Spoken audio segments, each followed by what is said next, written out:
Sa iyak na lamang idinaan ng mga residente habang ginigiba ang kanilang tahanan sa panulukan ng Garnate at Sobel Rojas Streets sa Manila. Ayon kina Jessica Duterte at Rosalinda Vinculado, matagal nang nakatirik ang kanilang bahay sa naturang lugar. Nawalan daw sila ng karapatang pantao nang bigla na lamang baklasin ang bubong at gibain ang pader ng kanilang bahay. Sabi mo yung ginawa nila sa amin mo. Grabe po talaga ginawa sa amin. Nawalan po kami ng karapatan bilang tao. Wala po sila sinunod. May mga papel po kasi wala po daw silang pasa. Yung una po, ang sabi nila, nag-claim. Tapos structure po kami tinira. Yung nag-break po sila, bumalik sila. Biglang si Mayor na po ang ginamit nila, si Mayor Lacuna. Order na po daw ni Mayor Lacuna. Pero wala pong pirma ni Mayor. Walang Mayor's permit din po. Sabi naman ni Myla de la Cruz, isang guro at may-ari ng ginibang bahay, kumpleto sila sa dokumento.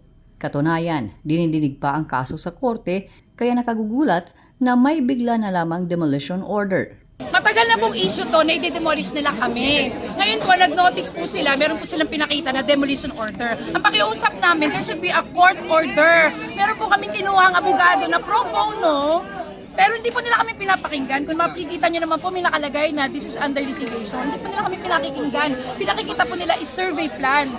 Oo, naiintindihan namin wala po kami title pa. Nilalakad po namin eh. Pero nung ni-search po namin sa DENR, kung meron din po silang katibay, kung merong katotohanan, ang titulo nung nagmamay-ari nito, wala daw po dun eh. So ibig sabihin may fraud yung title nung nagkiklaim yan. E di ngayon po, nilalaban namin. Habang nilalaban namin, pinalatan niya kami ng demolition kasi daw yung mga bahay daw namin is dangerous, ruinous, inhabitable. Ilang taon na po kami nakatira? From 1970s pa pinanganak ang asawa ko. Kami po, 2008 nagkatitulo yung nagkiklaim na may-ari. 2008 nagkatitle siya. Nakatira po kami rito. Imagine that. So we have something to fight for. Pero ayon kay Engineer Angelito Quiñones ng Manila Engineering Department, dumaan sa tamang proseso ang demolisyon. Nagkaroon anya ng pagdinig at binigyan ng pagkakataon ng mga residente na umapila sa kaso, subalit hindi naman ginawa. Iba yung title na pinapakita nila. Ang dinidemolish nila is included dito sa title which is there. Si Mataline Corpus. From Callejon, susuka tayo ng 15 meters, yun ang property ng owner. Tapos So, nakagulo lang na sinasama ito, hindi naman. Okay.